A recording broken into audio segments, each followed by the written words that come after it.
مالا ما خرابو هزار كتقبلتي هاتا كشتين أمراضين إشخانية كوثر مدى قرتين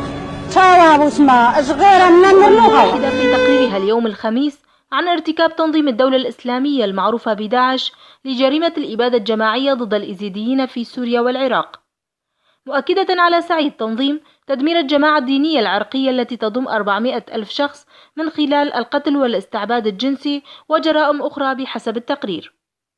كما حثت الأمم المتحدة القوى الكبرى على إنقاذ ما لا يقل عن 3200 امرأة وطفل من الإيزيديين المحتجزين لدى التنظيم، وإحالة القضية إلى المحكمة الجنائية الدولية. وفي سياق متصل تحدث عبر الهاتف لبريس 23 السياسي سرحان عيسى المتحدث الإعلامي لمجلس إيزيديي سوريا عن جدية المجتمع الدولي في مساندة الإيزيديين قائلا: نتأمل من المجتمع الدولي والقوى العسكرية الدولية بالوقوف بشكل جدي أكثر على قضية المختطفات الإيزيديات التي ما زلنا للعام الثاني على التوالي سبايا بيد هذا التنظيم الإجرامي، وأيضا عليهم الحد من تلك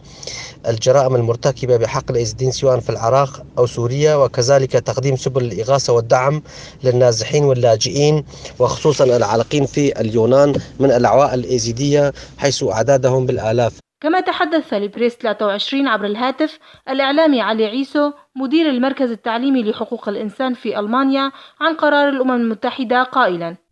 ما جاء في تقرير الأمم المتحدة تعد خطوة إنسانية هامة ومتأخرة في الوقت ذاته، شأنها أن تساعد في التخفيف من الآلام التي يعاني منها الإيزيديون في حال تحرك المجتمع الدولي نحو اقتلاع منابع التطرف والاستبداد في المنطقة وصولا لتحرير المختطفات. يذكر أن التنظيم قد قتل عددا كبيرا من الكرد الإيزيديين في كل من سوريا والعراق منذ دخولها المنطقة.